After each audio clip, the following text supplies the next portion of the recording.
नमस्कार दोस्तों, मैं अयोध्या से आपको द केके न्यूज़ यूपी से आपका स्वागत करता हूँ। आज मैं आपको मिला रहा हूँ अवध सम्राट होटल के युवा मालिक मिस्टर संजय सिंह से और मैं जानने का प्रयास करूँगा संजय सिंह कम उम्र में इस व्यवसाय में कैसे आए और उन्हें अब तक क्या चुनौतियाँ मिली हैं और इनका जीवन कैसे रहा है। ये विदेश में भी रहे हैं, अफ्रीका में भी रहे हैं, कम उम्र में ये विदेश भी गए हैं। ईंट भट्ठा भी चलाते हैं जहाँ पे कम से कम 150-200 लोग वहाँ पे इनके मजदूर हैं। यहाँ पे भी करीब 30, 40, 50 इनके वर्कर हैं। इस आज के भौतिक युग में मैनेज करना कितना कठिन है, ये मैं संजय से बात कर रहा हूँ। पहले संजय से पूछता हूँ। संजय जी, आप अपने बारे में कुछ बताइए। नमस्कार। अ, मैं जो है मेरा नाम संजय सिंह है। मैं यहाँ गद्दोपुर में रहता हूँ और मूल निवासी मैं सुल्तानपुर का हूँ, मेठी का। और मेरी पढ़ाई मैंने पन्नागर यूनिवर्सिटी से फिजिकल साइंस की डिग्री है। उसके बाद हमने 8 साल जो है अफ्रीका में जॉब किया। अफ्रीका में जॉब करने के दौरान हमने देखा कि मेरा जीवन शायद यहाँ बीत जाएगा, पैसे बहुत कमा लूँगा, लेकिन मैं अपने देश और समाज के लिए कुछ नहीं कर पाऊँगा। हमने कहा कि अब चल के कुछ अपना ऐसा काम करें अपने देश में कि वहाँ के लोगों को भी डायरेक्ट फ़ायदा मिले, रोज़गार मिले। पहले हमने कुछ मशीनरीज का काम किया, हैवी मशीनरीज का। और उसके बाद अपना एक 2009 में एक भट्ठा चालू किया। वो करने के बाद फिर अपना ये अवध सम्राट रिसोर्ट बनाया 3 साल पहले। ये हमारा एक छोटा सा जो है संघर्ष की कहानी। संजय जी, आप अफ्रीका में थे, एक तरीके से बहुत अच्छी रकम आप कमाते थे। क्या ज़रूरत पड़ी थी आपको अयोध्या, फैज़ाबाद, अमेठी में आकर के लोगों को रोज़गार देने की कैसी मंशा है? आप क्या सोचते हैं आप? देखिए, एक इंसान का जीवन का उद्देश्य क्या होता है, ये उसका अपनी सोच पर निर्भर करता है। तो मुझे लगा कि अफ्रीका में बहुत टॉप पोजीशन था, 1 बिलियन डॉलर टर्नओवर कंपनी में प्रोडक्शन इंचार्ज था और अब तक शायद जीएम भी बन चुका होता। बहुत मोटी सैलरी और हमको जो है लग्जरियस मकान और लैंड क्रूजर गाड़ी मिली हुई चलने के लिए, वो सारी चीज़ें थी, लग्जरी थी। लेकिन वहाँ पे मैं काम करके 10-20 साल बाद, 25 साल बाद आता यहाँ पर तो मुझको कोई जानता नहीं। और दूसरी चीज़ क्या है कि डायरेक्टली मैं समाज के लिए कुछ कर नहीं पाता। जो भी पैसे होते मेरे एनआरआई अकाउंट में होते, तो यहाँ के लिए मैं कुछ कर, तो मैंने कहा कुछ ऐसा काम करो कि भाई यहाँ के लोगों को भी डायरेक्ट कुछ रोजगार मिले। तो मैं मेरे जीवन की जो सफलता यही है कि मेरे भट्टे पे 150 लोग काम करते हैं और 30-40 लोग यहाँ करते हैं। तो कम से कम कुछ लोगों का हमारे रोजगार के माध्यम से भला हो रहा है। मेरा भला तो हो ही रहा है। ऑब्वियसली मैं बिजनेसमैन हूँ, मैं कमाता हूँ, मेरा भला हो रहा है। लेकिन उनके साथ कुछ और लोगों के लिए भला हो रहा है। और अपने देश को हम डायरेक्ट अपना टैक्स बेनिफिट भी दे रहे हैं, क्योंकि एनआरआई इनकम पे कोई टैक्स नहीं होता है। तो अपना एक देश के लिए भी कुछ कर रहे हैं, समाज के लिए भी कुछ कर रहे हैं और अपने लिए भी कर रहे हैं। संजय जी, ये होटल और रिसॉर्ट जो आपने बनाया है, इसमें आपको कुछ दिक्कतें आई होंगी या कुछ नहीं आई दिक्कतें? कुछ इसके विषय में बताइए, कैसे आपके दिमाग में ये आया रिसॉर्ट बनाने के लिए? इतना खूबसूरत रिसॉर्ट आपने शहर के मध्य में बनाया है। देखिए, ऐसा है कि जब हमने इसको, ये हमारा एक बड़ी लैंड थी, हमने 2005 में खरीदा था इसको। तो यहाँ पे आने का कोई रास्ता नहीं था, यहाँ डूब एरिया था, यहाँ पानी भरा रहता था। तो जब हम आए तो पता चला कि पूरे नाका का और सब चारों तरफ का गद्दोपुर सारा पानी यहीं पे आता था। तो उसका जब हमने बाउंड्री बनाया, उसके बाद बहुत भयंकर बारिश हुई और ये पूरा इलाका जो है लगभग 3 साढ़े 3 फीट पानी से डूब गया यहाँ हाँ, अक्सर नाव चलती है, मैंने देखा भी था पहले। पे। सॉरी।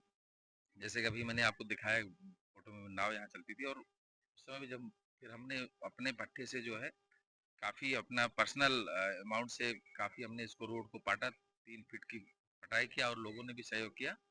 और उसके बाद संघर्ष करके यहाँ का पानी निकलवाया गया। उसमें लंबी कहानी है, जिसको फेसबुक पे हमने समय समय पर डाला भी था। लगभग दो दो महीने तक लगातार पंप चले, पानी हुआ। फिर जो है मैं आभारी रहूंगा हमारे मेयर माननीय गिरीश पत्र त्रिपाठी जी का, कि जब वो वोट मांगने यहाँ पे आए तो लोगों ने कहा कि भाई यहाँ यहाँ की समस्याएं हैं और इन्होंने जो है संजय जी ने ये किया है। तो उन्होंने कहा कि आप क्या चाहते हो। तो हमने कहा गुरु जी बस जो है यहाँ का पानी निकलवाने की कोई व्यवस्था करवा दीजिए और नाला बनवा दीजिए। और मैं आभारी हूँ कि जब हमारे मेयर साहब, जो गुरु जी इतने संवेदनशील इंसान है, कि शपथ लेने के 2 घंटे के अंदर, जिस दिन उन्होंने शपथ लिया लगभग 12:30 बजे शपथ लिया, 2 बजे हमारे पास फोन है कहाँ पे है।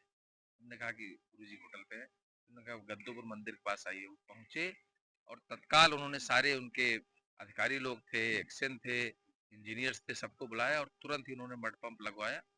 और उसके बाद जो है अगले 6 महीने के अंदर उन्होंने जो है नाला बनवा दिया, नाला पास करा के बनवा दिया। और आज की तारीख में तीनों तरफ से रोड जो है सीसी रोड जो है बन गया है। तो मैं नगर निगम का और विकास प्राधिकरण का बहुत आभारी हूँ। और उसमें हमारे गुरु जी की वजह से, महंत जी की वजह से ये इतना सारा काम हुआ, तो उनका पूरी जनता बहुत आभारी है और उनकी संवेदनशीलता का कायल है।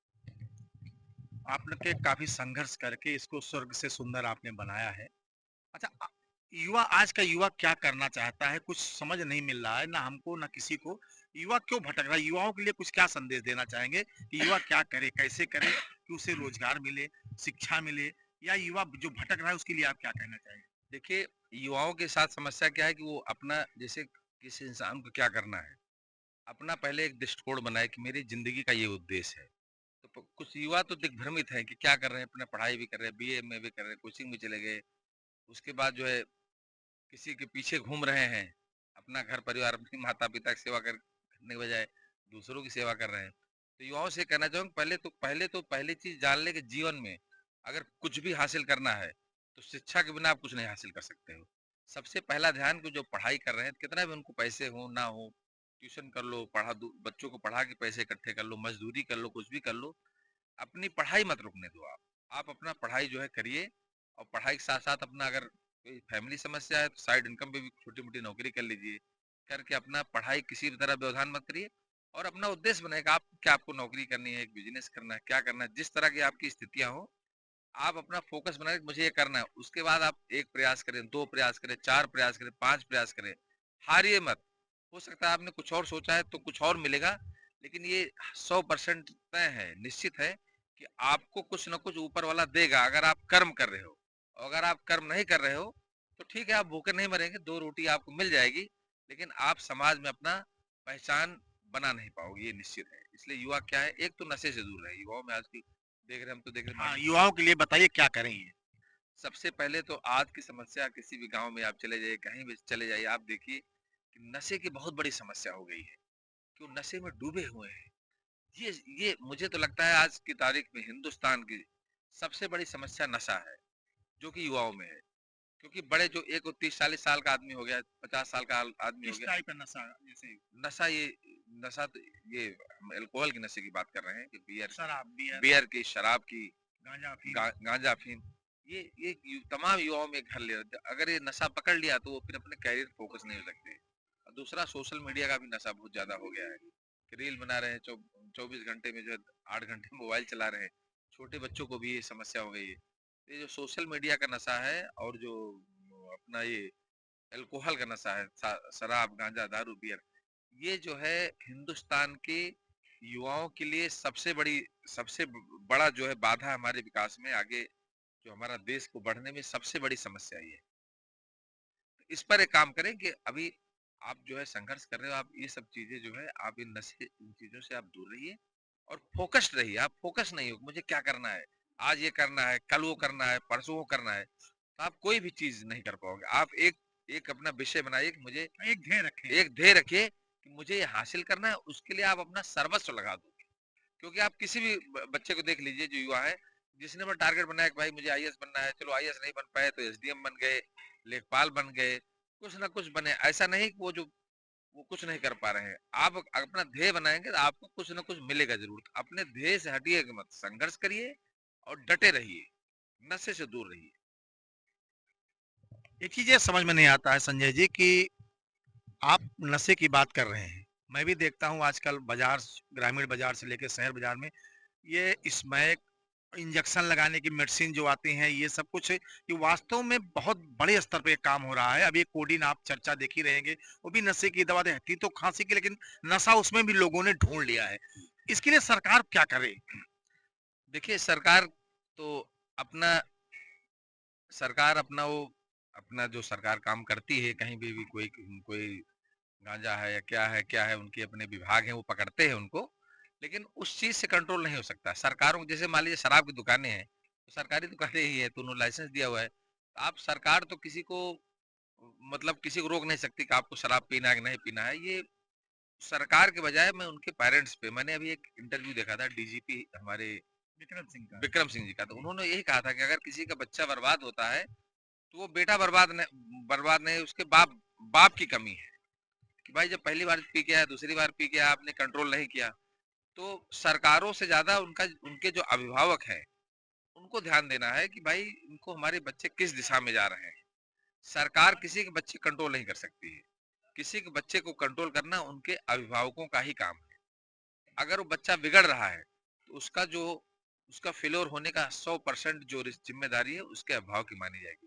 बाकी सरकार तो अपना काम कर ही रही है। सरकार, आप जेल जाके देखिए, कभी आप जेल में इंटरव्यू लीजिए, वहां देखिए तमाम लोग पड़े हुए हैं जो जो कि अफीम तस्करी करते हैं, गांजा बेचते हैं, वो बेचते हैं। जो भी काम करता है कभी न कभी पकड़ा जरूर जाता है।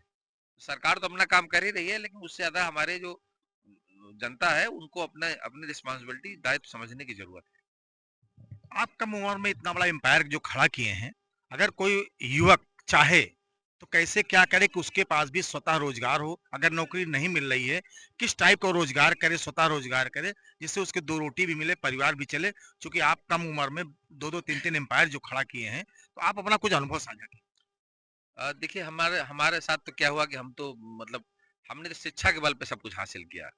तो हमारे पास आप अपने एजुकेशन के विषय में बताइए कुछ। जी, हमने धम्मौर इंटर कॉलेज से हाई स्कूल इंटर की पढ़ाई किया है और हमेशा हम शिक्षा में टॉप क्लास रहे। उसके बाद ऑल इंडिया लेवल का एंट्रेंस होता है, GB Pant university agriculture Pantnagar Nainital, वहाँ के लिए हमने एंट्रेंस दिया तो 81 रैंक हमारी आई। तो हमको फिशरीज हमने लिया, क्योंकि जब हम वहाँ गए एडमिशन लेने के लिए तो लोगों ने कहा कि फिशरीज वाले विदेश जाते हैं, और मुझे धन कमाने की बड़ी इच्छा थी, क्योंकि हमारे पिताजी हेल्थ। धन की इच्छा थी। जी, बिल्कुल, बिल्कुल। मतलब बता रहे हैं ईमानदारी से कि पैसा कमाने की इच्छा थी। तो जब हम वहाँ गए, वहाँ वेटरनरी था और एग्रीकल्चर था तमाम, तो लोगों ने कहा कि भाई जो फिशरीज की डिग्री लेते हैं वो विदेश जाते हैं। और फिर मैंने भी फिशरीज में एडमिशन लिया और जैसे मेरी डिग्री पूरी हुई 10 महीने मुंबई में जॉब किया, फिर विदेश चले गए।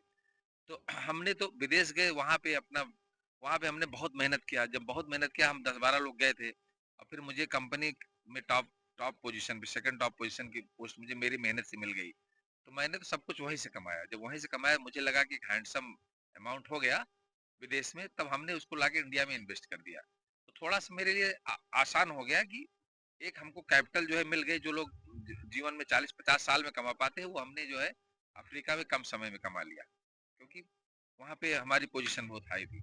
आप बहुत चालाक थे इसलिए वहाँ कमा के निकल आए अपने देश। जी, जी, जी, बिल्कुल, आप कह सकते हैं चालाक, स्मार्ट थे। स्मार्ट थे आप। जी, जी। तो हमने कहा कि अब हमारे संघर्ष करने के लिए जितना रुपया चाहिए उतना हमने कमा लिया है। अब हम वो पूरा पैसा हमने लाके 100% अपने बिज़नेस और रोज़गार में धकेल दिया। बताइए, आजकल अयोध्या में जब से भगवान राम का मंदिर बना है, hotel, guest house, home stay की बाढ़ आ गई है। आपने भी ये होटल बढ़िया बनाया है और इससे आप कितना संतुष्ट हैं?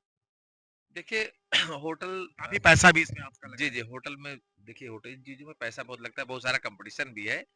लेकिन अगर प्रॉफिटेबिलिटी देखेंगे तो होटल व्यवसाय में आदमी जितना लगाता है उसको निकालने में वर्षों लग जाते हैं। तो एक ये भी एक तरह से सेवा का बिजनेस है। आप जैसे श्रद्धालु आ रहे हैं उनकी सेवा करते हैं, धीरे धीरे कमाई होती है। कंपटीशन भी बहुत वो लेवल का है, लेकिन हमारा क्या है कि हमने इसको बड़े शौक से अपना बनाया। आप देखिए कितना गार्डन हमने अपना डेवलप किया मैंने है। अभी हमने देखा झारखंड से करीब 50 लोग आए थे, डांस-वांस भी कर रहे थे, आपका स्पीकर वगैरह लगा था।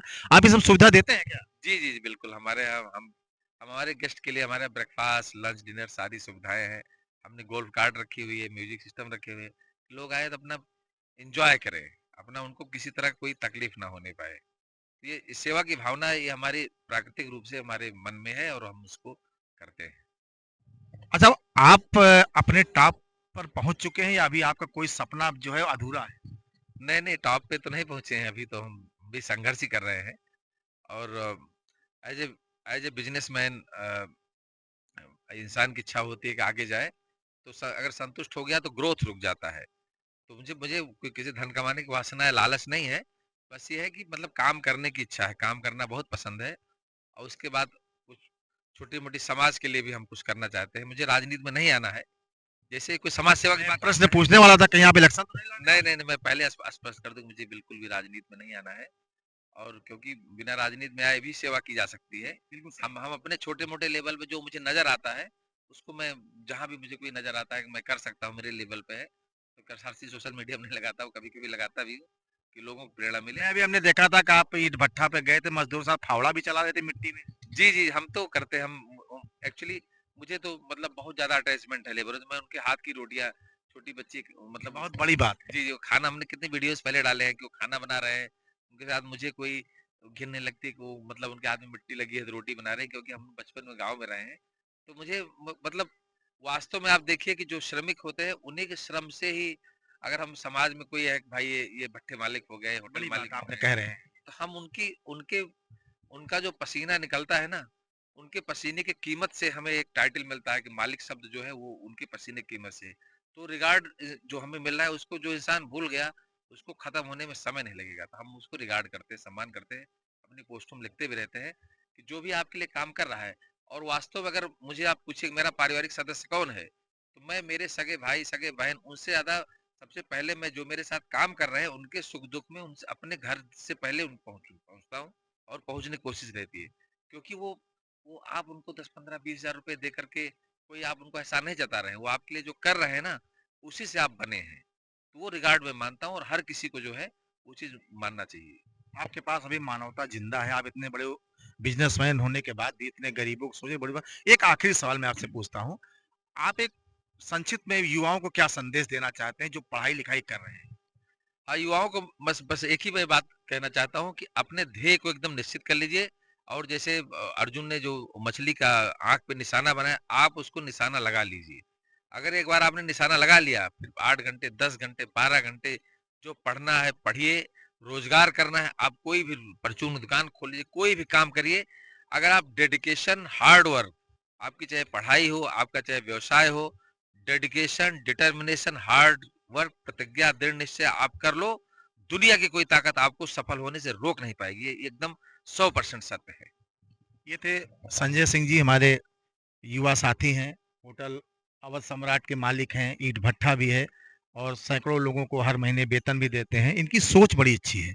ये अपनी सोच के अनुसार ही आज इस मुकाम पर पहुँचे हैं। हम आपको दिखाना भी चाहेंगे कि कम से कम संजय जी जो कहते हैं, वो काम तो करते हैं। ये संजय जी थे। मैं आपको फिर इनसे दोबारा इंटरव्यू में आपको मिलाऊँगा। तब तक के लिए नमस्कार।